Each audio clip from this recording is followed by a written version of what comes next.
Hola, soy la Basmati de nuevo con vosotros. Hoy para contaros, pues lo he titulado Hayan en Libisosa, que es Albacete, una antigua ciudad íbera que fue absorbida por los romanos. Vamos a ver, se llama íbero a unos pueblos heterogéneos, le llamamos íbero, pero no eran una sola cosa, eran muchas cosas que un profesor famoso que se llamaba hace bastante tiempo, me parece que era Bosch Gimpera o algo así, Bosch Gimpera, catalán, catedrático de historia antigua, pues les puso, porque hablaban una lengua común, pero tenían también alfabeto, pero resulta, o sea, venían a ser como desde el Rosselló, ocupaban el Rosselló hasta aproximadamente la provincia de Málaga, la mitad de la provincia de Málaga, casi entera. Todo eso era lo que le hemos puesto el nombre de íberos, pero que eran pueblos muy diferentes entre sí. Lo que pasa es que tenían una lengua común, con lo cual tenían una cosmovisión común y tenían también un alfabeto común, tenían la escritura, pero obviamente habían sido muy influenciados por eran muy influenciados por dos culturas muy poderosas. La parte de arriba, la zona catalana y tal, era influenciada por los griegos, estaba Masalia, estaba Empurión, etcétera, que había sido creada por los samios, los foceos, y la parte de abajo estaba influenciada, mi tierra and company, estaba influenciada por los fenicios que llegaron bastante pronto, tuvieron diferentes fases, porque en una época pues dijeron que estaban desde el 12, otros dicen desde el 9, crearon Gadir, que es la ciudad más antigua de Europa, pero con independencia de eso tuvieron varias fases, como he dicho, y a partir del siglo VI, cuando son conquistados por Nabucodonosor II, pues digamos, esas colonias que llevaban tiempo funcionando fuera como Césica, Salmuñécar, yo qué sé, muchas colonias, Útica, Cartago, no sé, montones de colonias, pues ya, digamos, tenían vida propia, eran independientes, y esta va a influir muchísimo en los íberos. De tal forma que cuando veis la Dama de Elche, pues le veis influencia muy griega. Yo la veo muy griega, pero también la veo muy fenicia. Como está a mitad camino entre el norte y el sur, los alicantinos. Quiero deciros, yo qué sé, en Guardamar del Segura hay tantos yacimientos, está también la Dama de Baza, está, en fin, bueno, solamente deciros, por resumir un poco, que estos íberos después, tras la Segunda Guerra Púnica, que va a comenzar la romanización española y va a tardar 200 años, pues van a ser absorbidos y entonces se diluyen como un azucarillo lo que son la época de romanización, que son bastantes siglos. Y ¿qué puedo deciros más? Pues bueno, pues que lo que os voy a narrar hoy tiene que ver, o sea, en esta ciudad que se llama Libisosa, pues han encontrado unos torreones que se rehicieron a raíz de una coyuntura, y esta coyuntura era la guerra sertoria o la guerra sertoriana. Por hacer una síntesis de lo que, de lo que antes de explicaros lo que han hallado en la guerra sertoriana, vamos a ver, una época, sabéis que hay en Roma hay monarquía, república e imperio, ¿no? Pues hay una época en el tránsito, digamos, el nacimiento de Cristo casi casi, donde hay un cambio, la monarquía ya ha sido, ahora estamos al final de la república, la guerra sertoriana, y casi casi tocando, pues va a estar el emperador Augusto, se va a pasar a un, ¿cómo se dice?, principado, que realmente es una monarquía hereditaria, aunque ellos detestaban el concepto monarquía y de hecho se cargan a César por ese tema, ¿no? Bueno, pero en todo este barullo de la república ya no se sostenía por muchísimos motivos, entre otras cosas porque los senadores, para ser elegidos, pues invertían todo su patrimonio en dar comida a la gente modesta, organizar acontecimientos en el circo, etcétera, espectáculos, o sea, llenar el estómago a los votantes, porque realmente se votaba en Roma y ciudadanía romana era Roma y el resto, ¿no? Que el imperio fuera ya grande, ¿no? Entonces, estas personas, cuando eran elegidas, lo que pasa es que llegaban de gobernadores a una colonia y robaban a dos manos y hacían todas las barbaridades que se os pueda imaginar y no. Y entonces estábamos en esta coyuntura. Después, por otro lado, estaban los generales, que eran al final de los 25 años de servicio militar, tenían que darle tierra a sus soldados, etcétera. Y entonces muchas veces no se cortaban ni tres y se iban al Senado con los soldados armados, y entonces para forzar una votación que le diera tierra a sus chicos, que iba a haber otros reemplazos. En fin, conclusión. Aquí, entre los generales que eran poderosísimos, que realmente casi después van a ser los gobernadores de facto, yo qué sé, los gobernadores que eran súper corruptos, allí había un galimatías de apaga y vámonos. Entonces, lo que pasa es que va a llegar Augusto, después de todo este proceso de las guerras sectorias que os voy a contar, y va a haber una pax romana durante bastante tiempo. Realmente se va a llegar al cenit de la grandeza de Roma con los antoninos. Pero bueno, ahora lo que os voy a contar, espacio-temporalmente, eje sincrónico, diacrónico, estamos las guerras sectorias y la coyuntura. España va a jugar va a ser caja de resonancia de lo que está pasando en Roma.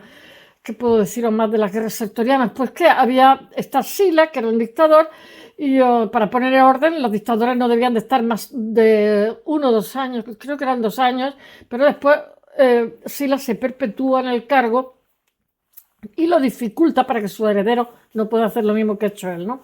Entonces, pues había, digamos, dos partidos, dos opciones, que eran los optimates, que eran los oligarquía patricia, que era endogámica, ¿no? Y después están los populares, que eran, pues digamos, el resto tutti, gente más modesta, ¿no? Aunque no os creáis, porque algunas veces el representante de los populares, pues en un momento dado fue César, que era patricia, oligarca, etcétera, etcétera, ¿no? Pero bueno, esto es con anterioridad. Entonces, había un señor Mario, ¿cómo se llama? Sertorio, era seguidor, general, era seguidor, digamos, de de la ideología de Mario, de los populares, ¿no? Y en un momento dado tenía mucho prestigio, lo mandan a Hispania y estamos en la República todavía, y él está durante 10 años ejerciendo su cargo aquí, y lo primero que hace, ya ha pasado en Numancia, etcétera, etcétera, lo primero que hace, digamos, pues las arbitrariedades que se han cometido aquí es bajar impuestos, en fin, hace un buen gobierno de la res pública, de la cosa pública. Y eso la gente de aquí pues lo agradece muchísimo, ¿no? Y bueno, pero en un momento determinado Sila lo depone, y él se hace fuerte, él dice que no vuelve a Roma, que tal, que tal. Y bueno, se amotina aquí y se amotina con la gente de aquí.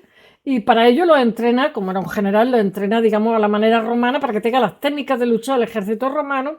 Y además de eso, él aprende de las técnicas de guerrilla que habían tenido los íberos en España, etcétera, que eran muy eficaces contra el ejército de Roma. En conclusión, hace un ejército fuerte, lo amplía, etcétera, etcétera, tiene sus sombras y se quedan aquí. Entonces, Roma obviamente era un imperio, le manda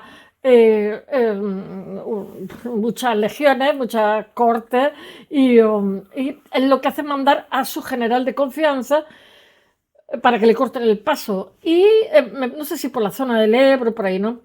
Pero lo que hace, no me acuerdo, es que no me acuerdo de todos los nombres, el general romano, es envenenar a este general que le ha mandado, ¿no? Y entonces ya lo desconcierta, porque las tropas se rinden ante los romanos. Entonces le ha mandado una masa grande de hombres de legionarios que se rinden, entonces ya lo desconcierta. Bueno, conclusión, después de una serie tal, él aunque cuenta con el favor y la devotio de los íberos, de los indígenas en general, se exilia a Mauritania, que estaba también en contra de Roma, y con su ejército, y viven de pirateo, de tal. Bueno, entonces con el tiempo, no demasiado tiempo, los hispanos, la familia patricia, le mandan, como si dijéramos, mensajeros para convencerlo para que venga a Hispania, que lo van a ayudar, etcétera.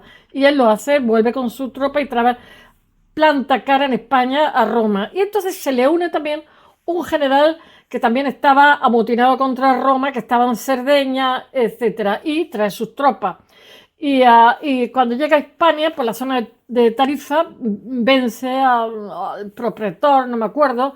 En fin, va a tener una serie de victorias y va a poner su capital en en Calahorris, que después resistirá en la zona de Rioja resistirá a los embates de Roma, ¿no? Casi autoinmolándose como había pasado en Numancia. Aquí teníamos, costó 200 años la conquista de Hispania.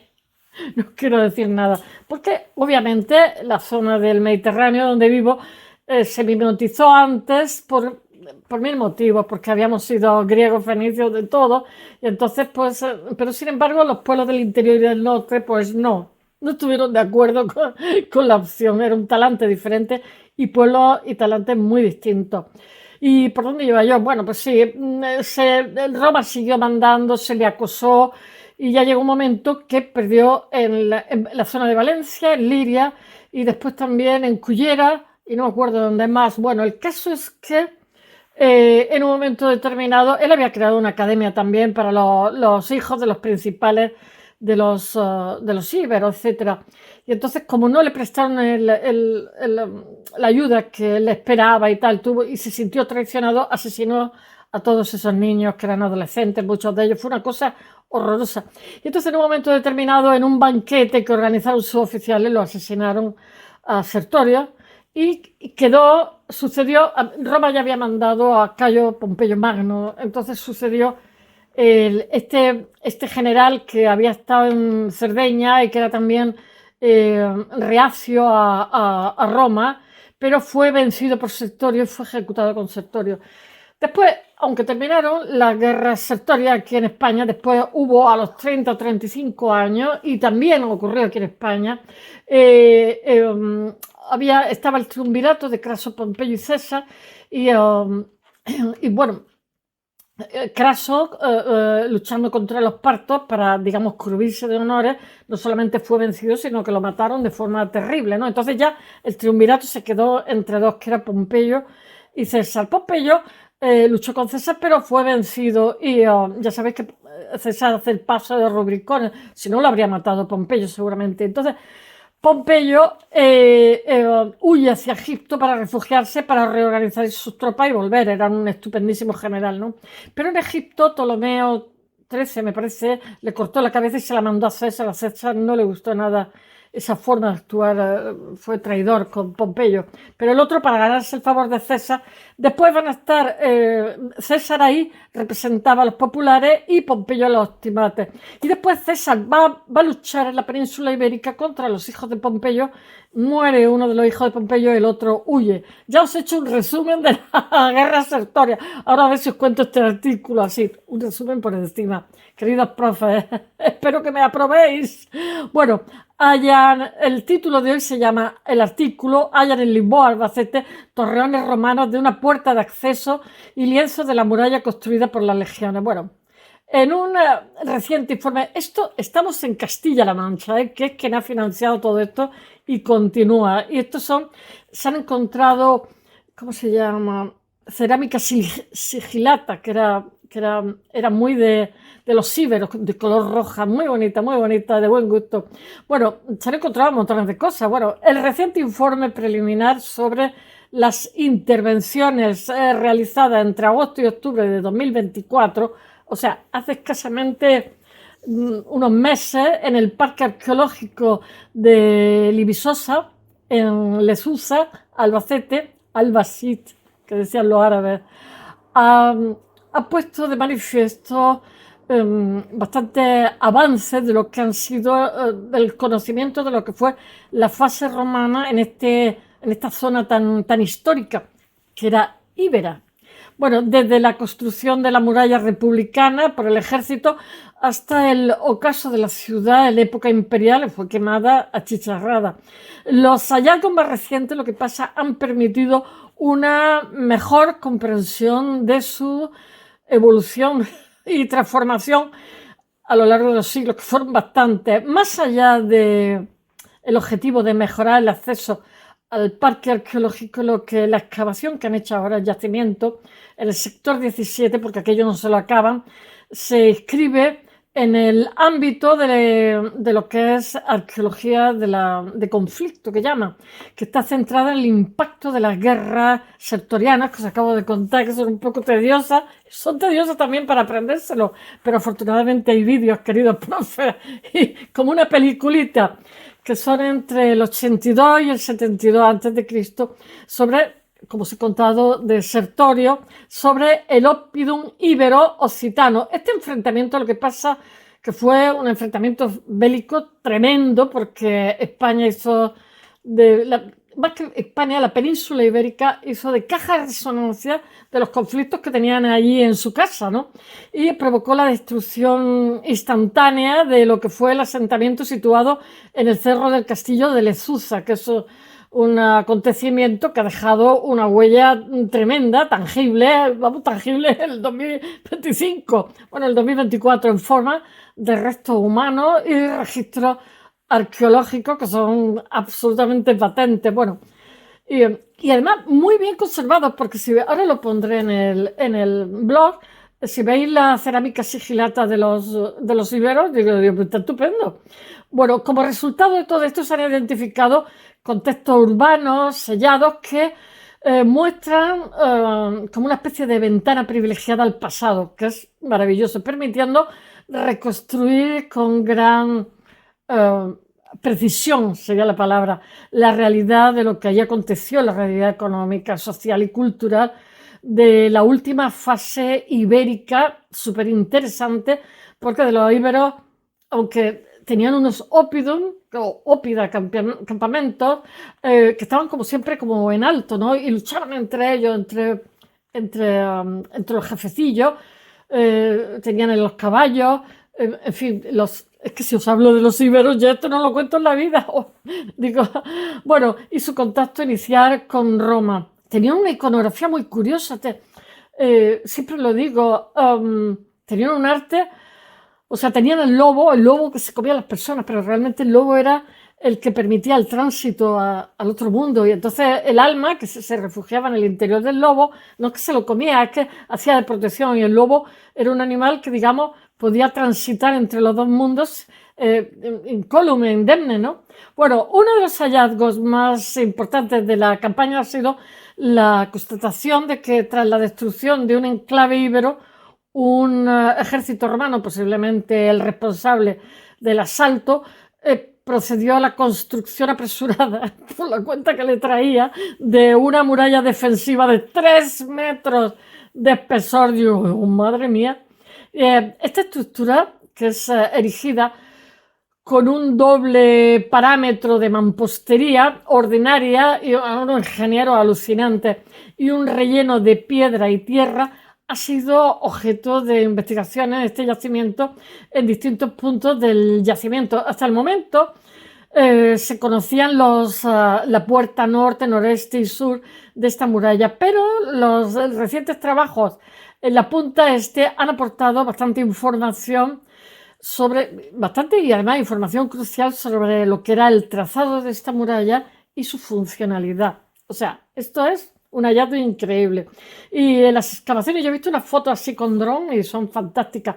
Las excavaciones en el sector 17 se iniciaron en el 2022 con el descubrimiento del torreón meridional de la puerta este, que es un hallazgo que se vio complementado en la campaña de 2023 con la localización de una segunda torre en el lado opuesto del acceso. Durante 2024, la intervención ha permitido documentar con mayor detalle la evolución constructiva de esta entrada monumental, así como de diversos niveles de ocupación y amortización asociados a su uso en lo que fue la época imperial. Además, la ampliación de la excavación ha revelado la existencia de una edificación extramuros. Está todo muy bien conservado. Estoy viendo la fotografía, luego las pondré, que podrían aportar nuevas claves sobre lo que fue la expansión urbana de la colonia romana de Libososa, que primero fue íbera. En el corte 3, que está ubicado en la mitad septentrional del sector, se ha centrado la mayor parte de los esfuerzos de esta campaña. Es que, claro, primero hay que hacer el trabajo, luego la memoria, luego la metabolización de lo que han hecho. Bueno, la excavación ha permitido ampliar 14 metros hacia el norte el tramo de lo que fue la muralla descubierta en 2023, confirmando sus engrosamientos hasta que se notan muy bien los sillares, hasta los metros habituales. Asimismo, la exploración de los niveles, ¿cómo se llama?, de amortización extramuros han mostrado la existencia de un basurero con una colmatadillo, con una concentración cerámica de terra sigilata que les ha venido anillo al dedo, que es un tipo de vajilla fina que es de la época imperial que proporcionaba valiosa información sobre los hábitos de consumo, el comercio y las colonias. Por otra parte, se ha completado lo que es la exhumación de los estratos situados en la cara septentrional del Torreón Norte de la punta este, permitiendo documentar lo que era la secuencia estratigráfica con más precisión. Bueno, el análisis que han hecho estratigráfico es fundamental para comprender la evolución y funcionalidad de lo que es la fortificación, así como para establecer la cronología exacta, la cronología más precisa sobre lo que es el uso de la muralla y su posterior abandono. Uno de los hallazgos más sorprendentes de esta campaña ha sido la identificación de una edificación romana extramuros ubicada frente a la parte de la puerta este, como os he contado, aunque su delimitación y función exacta aún requiere de nuevas campañas, supongo, de estudios adicionales. ¿Qué es un eufemismo? Estudios adicionales. Bueno, la presencia de un muro norte-sur y muchos restos de tejas romanas sugieren que se trata de una estructura de gran envergadura, of course.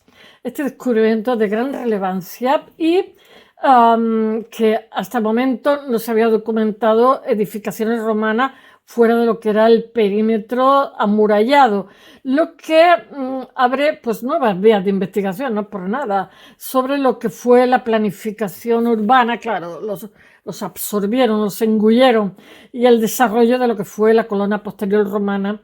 En la mitad meridional de lo que es el sector denominado de Corte 2, que llaman, se ha identificado diversos niveles de amortización que lo que pasa es que ha proporcionado un registro de materiales excepcionalmente variado. Entre los hallazgos más destacados se encuentran fragmentos de ánfora ibérica, claro, tejas que fueron ibéricos antes que romanos, tejas cerámicas de cocina, ladrillo, romboidales característicos de edificaciones públicas. Además, se ha recuperado lo que eran fíbulas, una fíbula anular hispánica completa, una fusayola, un botón de bronce, yo qué sé. Todos estos son elementos que contribuyen a, ¿cómo se llama?, a perfilar lo que era la transición entre lo que fue la fase ibérica y la fase romana en la Libosona. Y los descubrimientos realizados en esta campaña no solo han conseguido afinar el conocimiento sobre la construcción y uso de las murallas romanas, sino murallas romanas republicanas, sino que también ha sido ha mostrado una información relevante, inédita, sobre los procesos de abandono y transformación del enclave en lo que fue la época posterior imperial. La confirmación de la existencia de una edificación extramuros supone una línea de investigación futura de grandísimo interés que va a ser seguro financiada porque Castilla-La Mancha ahí está poniéndolo todo. Han estado la Universidad de Murcia, han estado un montón de universidades ahí echando una mano, cuyas excavaciones en próximas campañas permitirán conocer con más detalle lo que es su función cronológica. Bueno, de cara a las futuras intervenciones se prevé la excavación de un vano de 9 metros entre las dos torres de la puerta este, con el objetivo de determinar si existen restos de basamento o estructuras asociadas a lo que es el acceso.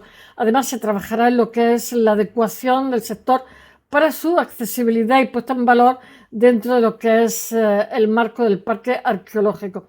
El proyecto de Libosona, lo que pasa es que ha contado en 2024 con la financiación de la Viceconsejería de Cultura de Castilla-La Mancha, bien por ellos, la Diputación de Albacete, el Instituto de Estudios Albaceteños y el Ayuntamiento de Lesusa. Bueno, y la excavación ha sido llevada a cabo, ha sido posible gracias a la colaboración de la Universidad de Murcia, of course, que ha aportado muchísimos arqueólogos y estudiantes voluntarios en práctica junto con personas del Plan de Empleo Municipal y los avances en la investigación de Libisosa. Lo que pasa es que reafirman este enclave como testigo de lo que es la evolución histórica de la península ibérica, el tránsito desde el periodo ibérico hasta la consolidación del dominio romano. Las futuras excavaciones seguirán aportando claves importantísimas, fundamentales para conocer la historia de lo que fue esa fascinante ciudad urbe antigua. Bueno, espero que os haya gustado y hasta mañana. Bye.